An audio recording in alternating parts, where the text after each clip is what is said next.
Hello, my name is Willie Easter Jr. and welcome to my home again. I'm going to show you a screenplay that I wrote in 2013. It's the original screenplay to my first book entitled Dawn of a New Age.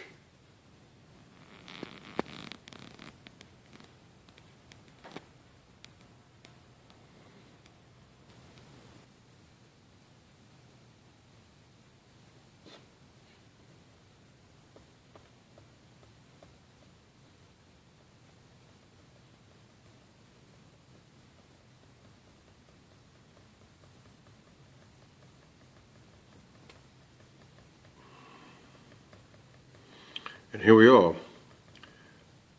I got this saved on my computer.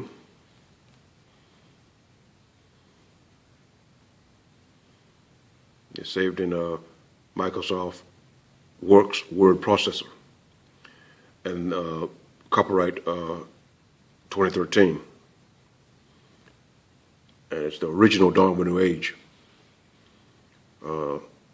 It's the beginning. It's the first. It's the one before Dawn of a New Age to the Dragon People.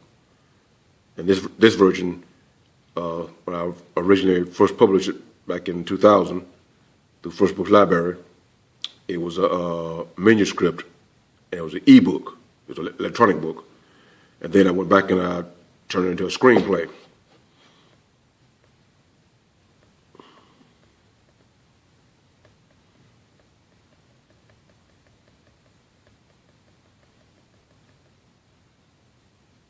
As you can see, it's Dawn of a New Age by Willie Easter Jr. And this is the intro. Explorers from another world discover a planet where mankind are enslaved by aliens and madmen. A man named George B. Starr came to find adventures and excitement, but he only found death and destruction in a world where mankind are the aliens.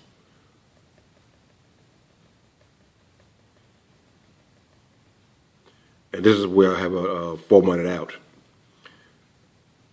And if you're a director or a producer, even the actors and the ones who is behind the script, you know pretty much know what's taking place. This is the opening in the year 2590. The Starship Niton 1, under the command of David F. Sharp, is a Galaxy-class starship being used in the colonizing of unknown planets. Ship's crew, 500. Ship's officers, 20. And then it goes on and it pretty much opens the scene up. It had been 24 hours since Base Station 10 contacted the ship with an update. Commander Sharp was upset and troubled about the problem. Sharp prepared a one-man search party to investigate the reason or reasons why Base Station 10 had not contacted the ship. Meanwhile, elsewhere aboard the ship, Captain George B. Starr stood in his quarters in front of a viewport while looking out into space and thinking to himself. And if you notice, I got, the way I wrote my screenplay, I got line 1. That lets you know that this is a line. If you're a director or you're the one that's in charge of the script and you're trying to give direction to the actors, this is a line.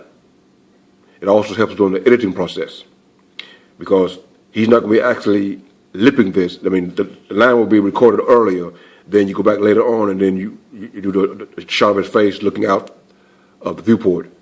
And then it will come in as he stands there and it says, and he will say, "What am I doing here? I've been aboard this ship a whole year. When will my time come?" The same thing every day. That's letting the director and the script personnel know that even though the camera's on him, he is thinking to himself.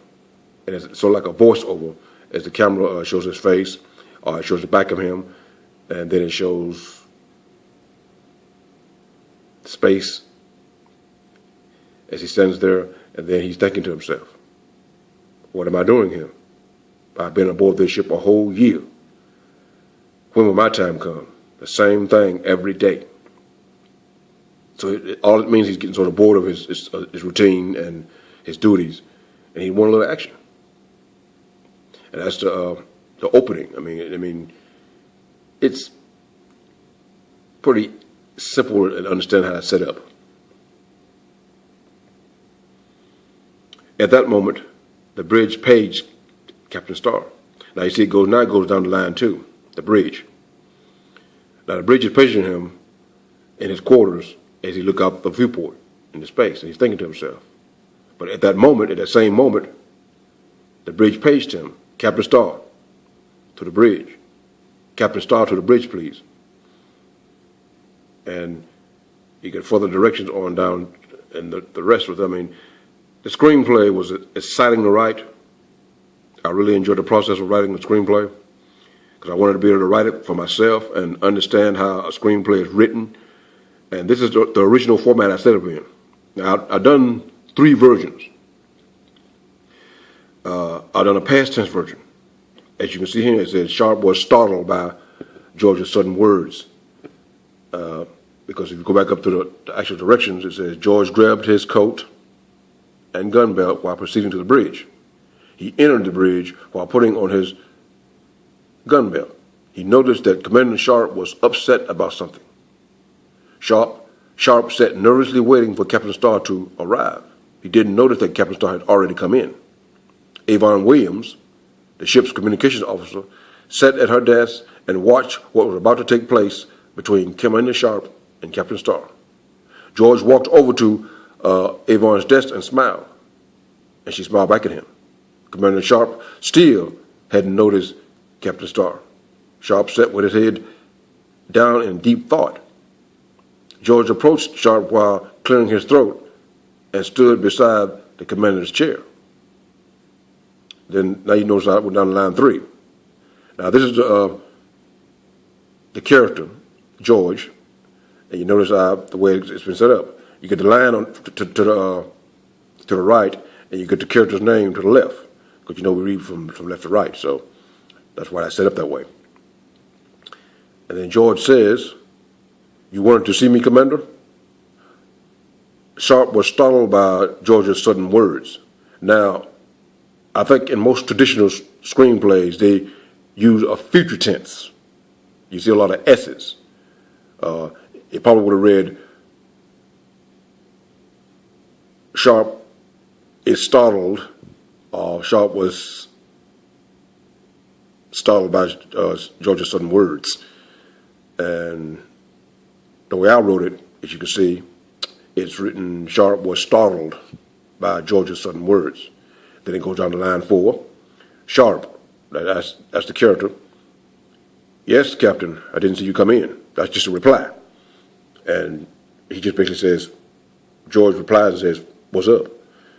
And as we continue on, you go down to line 5, and then you see, like I said, most, I guess, traditional reading goes from left to right. So on this side, you see the characters' names. Just let the actor know whose line it is, and that's how you reply back and forth. And Sharp, and it starts at line 5, and it's Sharp. "How long have you been aboard the ship, Captain?" "1 year, sir." "Then it's about time you went to work." "That's what I've been waiting for, sir." "Good. I have a mission for you." "Okay. We've lost communication with Base Station 10. It's been 24 hours since last contact. They may have a bad communication setup." "Maybe. That's why I'm sending you down to find out, Captain." Now, that's pretty much back and forth communication between Commander Sharp and Captain George B. Starr. And if you notice, I used the name George instead of write his whole name out, because that's why early in the script I wrote out his entire name, George B. Starr, so when you're actually reading it, you know who I'm talking about.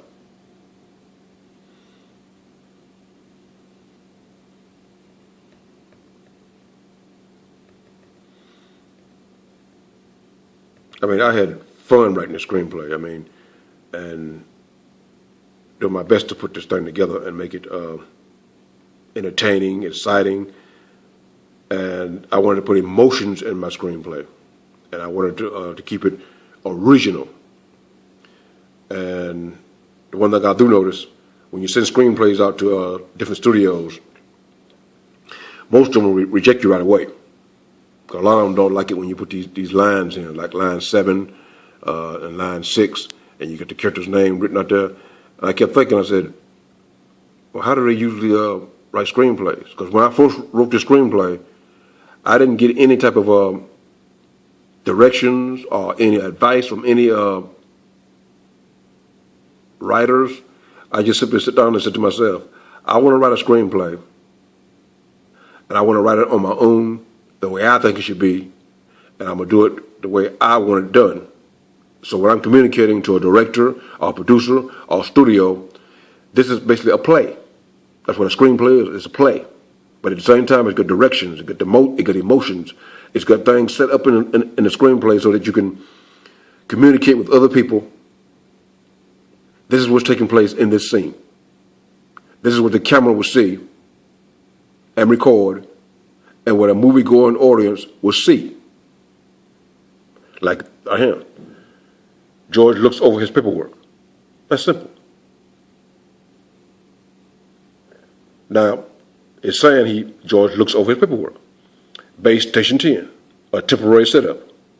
When a new planet is discovered, ships like the Nighttime One set up base station for planet research so that the officers, scientists, and engineers were able to work in a controlled environment. That's why a base station is set up. Sharp was a little nervous about sending Captain Star down on the planet, since this was his first mission. The starship Nighttime One ordered a strange new world. Now, a person that's not paying attention will probably miss all this. But this is direction. This is scene change. This is what's taking place on the screen.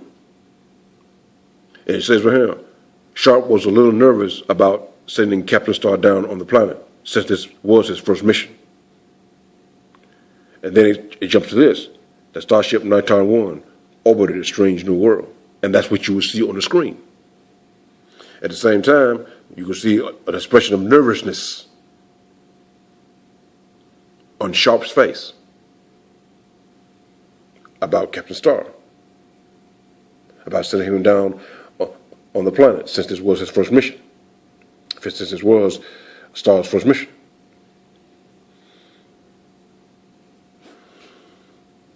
And I kept thinking to myself, well, if I write this, will people be able to understand it? I mean, it's plain to understand it if you really look at it.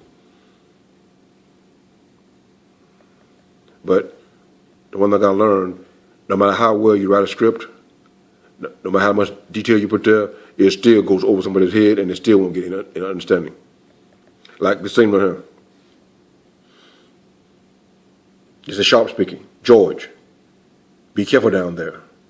Stay in contact with the ship. I will. I'll be back in 5 hours with a report. George left the bridge while Commander Sharp walked over to the ship's view screen. He stood and stared out at the strange new world. George was excited about his mission.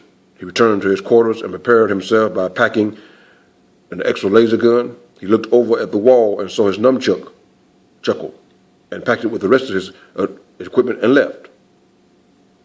A half hour later, Captain George B. Starr flew down to the newly discovered planet using his bullet craft, a one-man ship. So that's detail. That's letting the reader of the screenplay,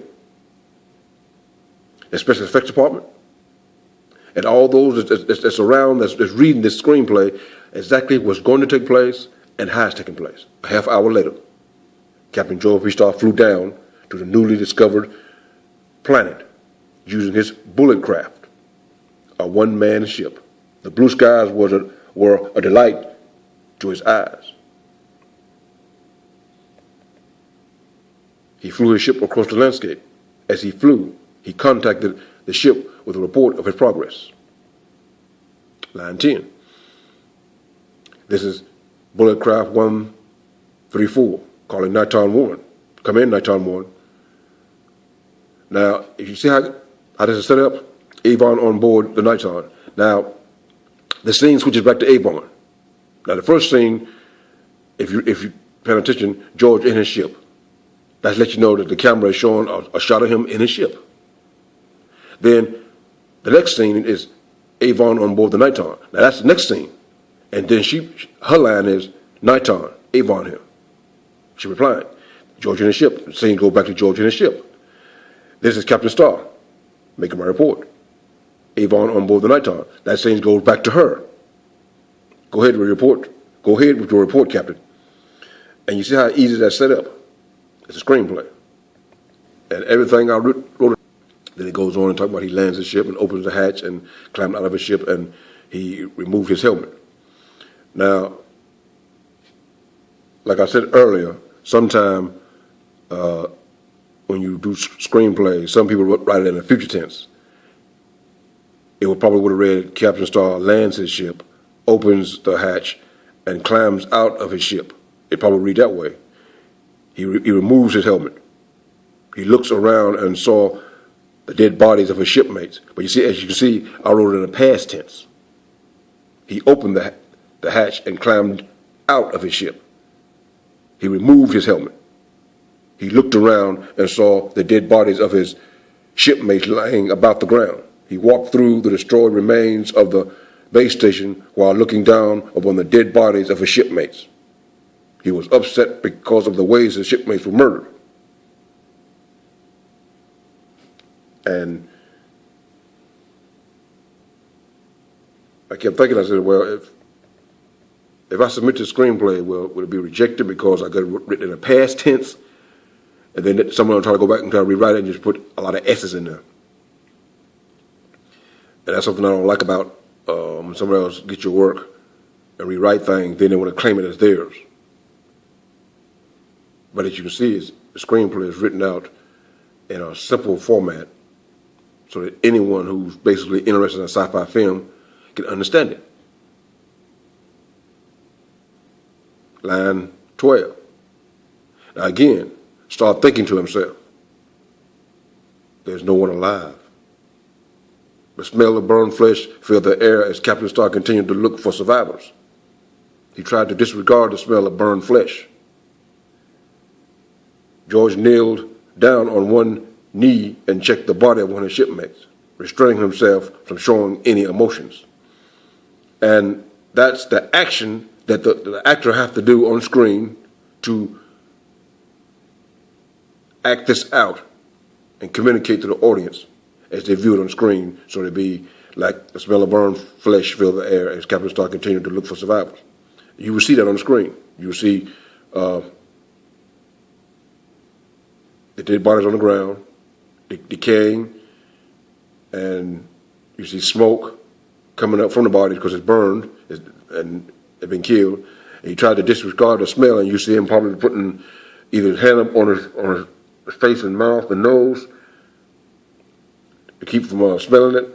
And George knelt down on one knee to check the body of one of his shipmates, restraining himself from showing any emotions. I mean, that's letting the actor know what's taking place in the scene. And there's a screenplay to the original Domino Age, the one I done back in 2000, and it was published through First Books Library.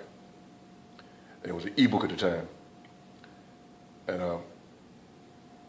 I wanted to turn it into a screenplay because, like I said earlier, my original idea was to turn it into a screenplay and submit it to studios. But I went ahead back in 2000 and turned it into an ebook and submitted it to First Books Library.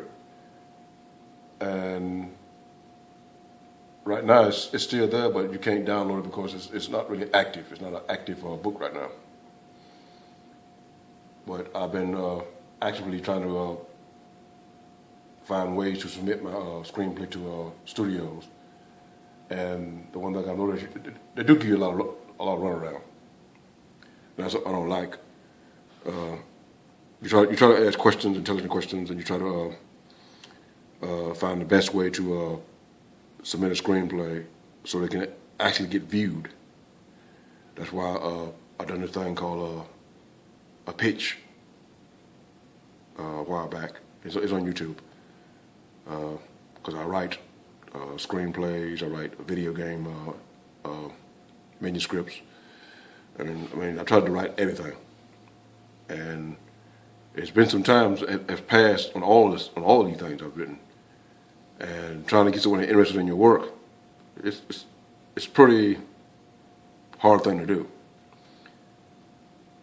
But the one thing I've stuck to is to make sure that I keep my copyright and I keep control of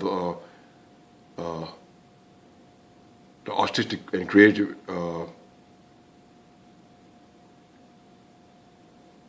behind my screen and my work, because I don't want someone else going in and trying to change it in something that's not, you know. Because it took a while to learn how to write it, because I wrote this particular screenplay right here. When I first wrote it, it took about 17 rewrites before I got it exactly the way I wanted it. And when I got it this way, I said, this is what I want to see. And this is how I originally wrote it. Now, there's another version that I wrote.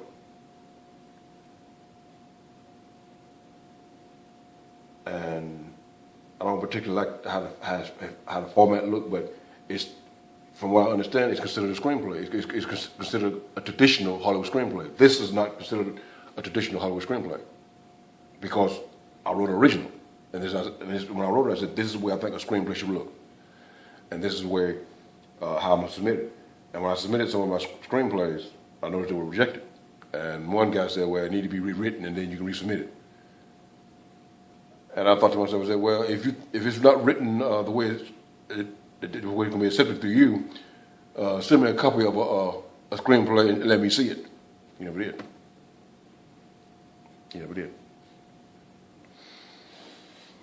Because I noticed sometimes if a studio is interested in your screenplay, they'll get someone else behind it to try to rewrite it for you, even though you don't wrote it. And then they take all sorts of things out of it, and then you look at it and you say, well, that's not what I wrote. It's totally out of proportion, and they leave some traces of what you wrote in the screenplay, but it's not yours anymore. And sometimes I notice when you do that, the work fails because they took the screenplay and took the very thing out of it that was going to make it successful in the first place. I mean, when I wrote the screenplay, I wanted a science fiction from an intelligent viewpoint, or a man who was looking for adventure and excitement, but he cared about his friends, and then he realized the adventure and excitement part wasn't important, not with the lives of his friends been killed. And then he realized real fast that